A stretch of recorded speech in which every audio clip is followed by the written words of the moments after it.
Greetings. For those of you who are wondering why we can't make anything here in America, I'm going to explain to you exactly why. My name is Shane Mater. I own a small business. I own an alarm company. We install fire alarms, residential alarm systems, cameras, anything low voltage. So anyway, and that's what I've been doing for the last 23 years. Got into business for myself, and every year it's something new. It seems like every time I turn around, the government's hitting me with some kind of new charge or new fee, or they call it a registration, a permit, or a license. Those are the three big things the government just hammers small business with. Permits, licenses, registrations. And then on top of that, a lot of times there's some kind of class you got to take or something else you got to pay for in order to obtain the license, permit, or registration. So they're giving you the double whammy. And a lot of these things are like $150, $200. These little things add up. You think, okay, another $100, not that bad. Okay, another $50, not that bad. Then your yearly comes around $850. You're like, okay. And if you're working in multiple states or licensed in multiple states like me, you get hit with all that crap from every state. So there's another new one today, and it just threw me over the top because I'm so tired of government intervention in business. It's brutal. I don't know how anybody can do it. I don't know how I've done it for so long. But right now, just to run my small business doing low voltage work, I have 14 different things I have to pay for in order to just keep my doors open. That doesn't include any kind of insurance or things that actually cost money to run a business. Gas, electric, none of that. This is all stuff I have to pay for in order just to meet the government compliance. So the first one is, of course, I got to have my regular driver's license. So that's kind of a given. Okay, no big deal. Here's my cat Tifton. He hates the government also.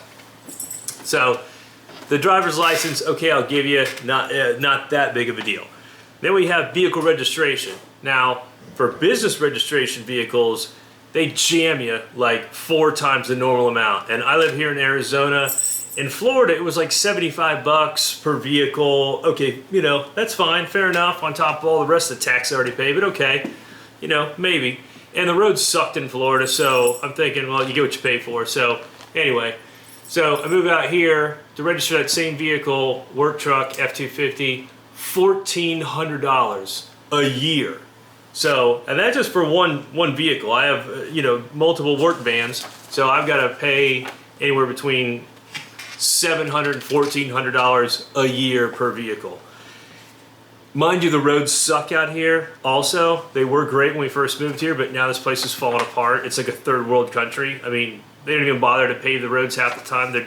They strip them, pull them up, and then your car just gets bombarded with rocks and pebbles, and glass is broken every day.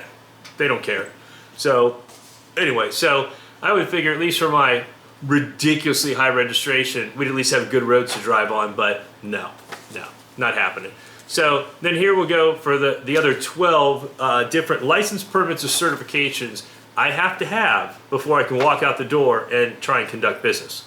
So number 3 is the clearance card. Now this is some card that you have to pay to get fingerprinted at some place that's hooked up with the government, and that's $50. And the card itself is $75. So you send it in, they do a background check through the Department of Protective Services, DPS, and they say, okay, this guy's clear, he's safe to work in people's homes. Okay, $75, fair enough, not too bad.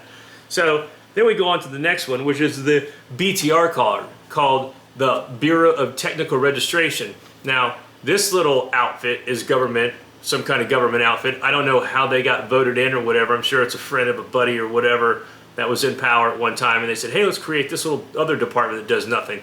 So what they do is they take the clearance card that you paid the DPS to already check out. You have to send in, it's $260. It was more, but I think somebody caught into their scam and finally started, maybe doing something to help us out.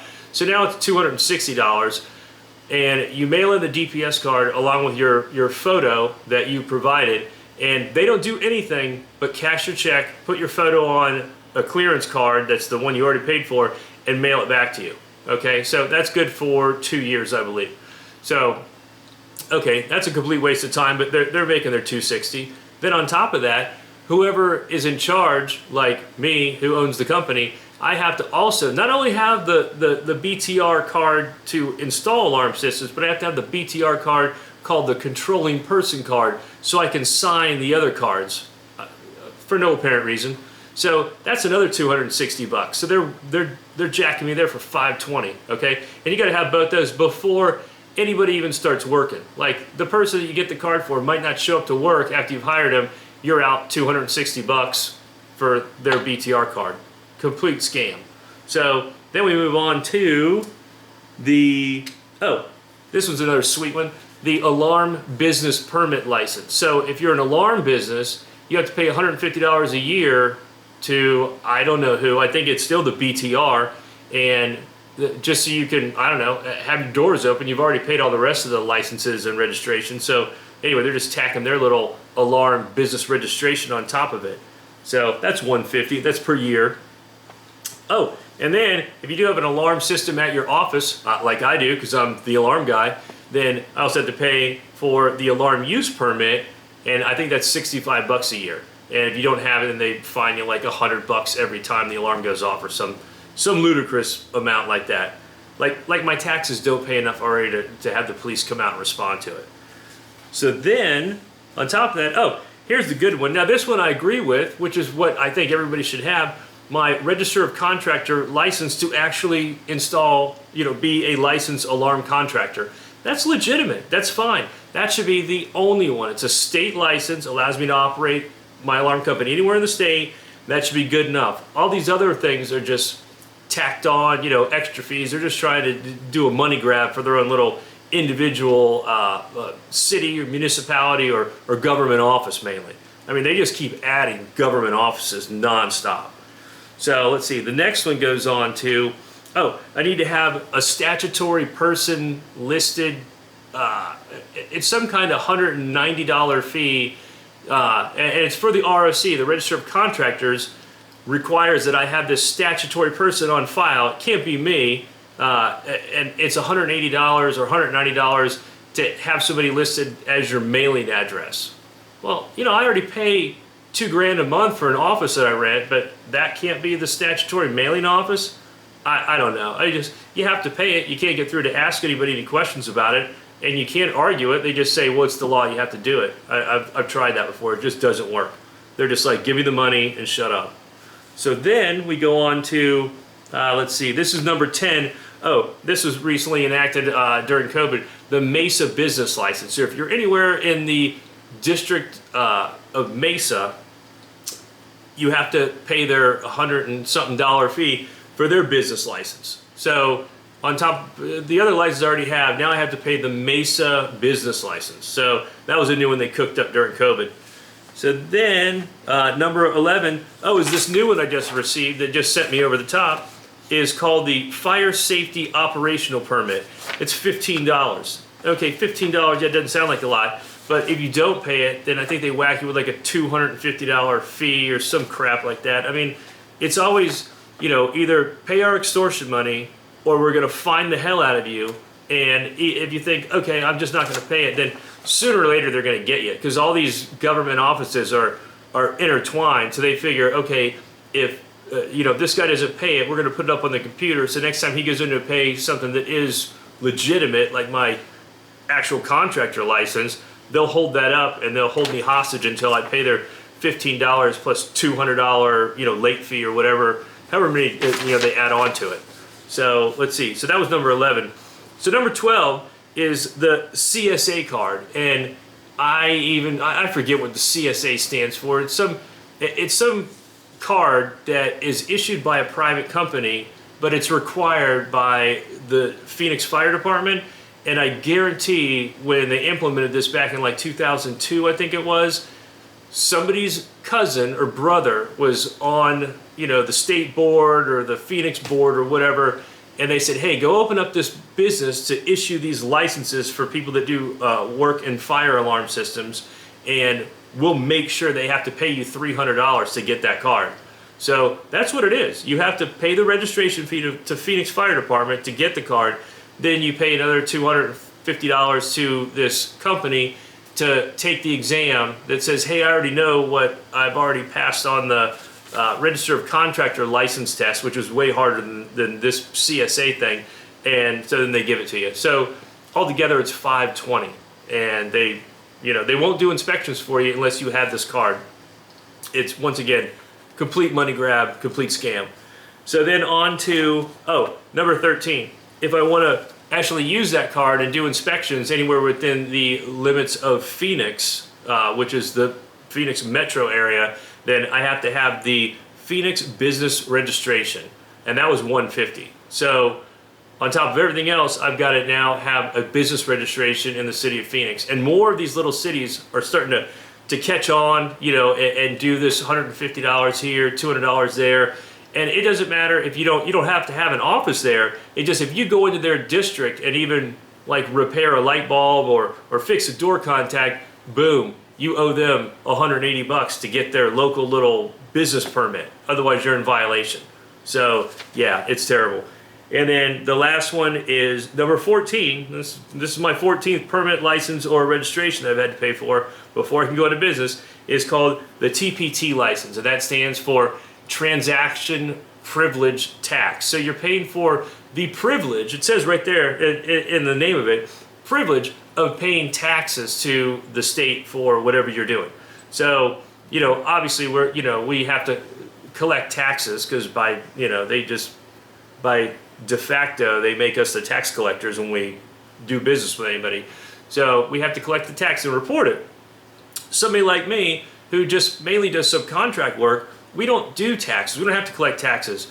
But if you forget to fill this out every month, you have to go, and I just learned this the hard way, you have to fill this thing out every month online that says, I didn't collect taxes, I didn't collect taxes. Otherwise, it's $100. So now, I had no idea I had to do this because I did another business, a DBA under Mater Enterprises. So, I'm doing that with Mater Enterprises. That's already taken care of. But because I DBA'd another business and I didn't get a new FEIN number, a new tax number or anything. No, I'm still working off my main tax number. But according to them, now I have to go ahead and start paying this $100 a month fine because I didn't know that I was supposed to claim zero. Okay, if I owed the money and I didn't pay it, I can see getting a fine. But if I don't owe the money, don't bother me. I don't have time for this shit. I'm paying the other 13 licenses or trying to make enough money to pay for the other 13 before you hammer me for number 14. It's absurd. So I actually started a non-profit organization, which it'll probably bite me in the ass one of these days, probably soon with some kind of fines or something. But it's called the United Contractors Alliance, and you can look it up. It's unitedcontractorsalliance.org. And what I'm trying to do is recruit other contractors and business people like myself to try and hire lobbyists to stop this from progressing any further. I mean, this is just soul crushing to a business owner to have to get 14 different registration, certifications, or licenses before we can even work or do anything. I mean, it's just unbelievable, and that's why things can't be made here in the United States, because I'm not even manufacturing anything. I would need all this and then probably 15 more on top of it if I wanted to manufacture anything here in the United States, because then I'm handling product and chemicals and things that to manufacture items, metal or whatever, and they've got a whole nother ball of wax for stuff like that. And every different department has their fee, and it never ends. That's why they can go build stuff in China or Mexico for next to nothing, while we're still trying to get through the first 7 registrations we got to pay for to build the widget or whatever it is. It's just, that's what's crushing our country is just all these rules, and I'm not saying this party or that party's better or worse or whatever, because they're all in on it. I mean, they are just hammering small businesses with all these rules and regulations. I mean, we can't do anything. And then by the time you figure it out, you're already so far in the hole, and you got to work 3 times as hard just to pay for this stuff. And this doesn't even include paying taxes for the year or anything. I mean, this is just to be in business. This is thousands of dollars right here. These 14 are thousands. And you multiply that, I have licenses in a couple different states, and it's just absurd. I mean, for a small business to have to deal with this, but it is what it is. But if you want to try and make a difference, I implore you to look up the UnitedContractorsAlliance.org, join us. Hopefully we can put a stop to this, or put a stop to the expansion of it, slow it down, something. Otherwise, nobody's going to survive. You're going to have like 3 companies. You're going to have Walmart, Tesla, and Amazon. That's pretty much going to be it. And they're going to buy their stuff from every other country in the world but this one, because this one's overregulated itself to death. So anyway, thanks for listening to my rant. See my cat Tiffy. Tiffy is a pro-American kitty. So thank you very much. Later.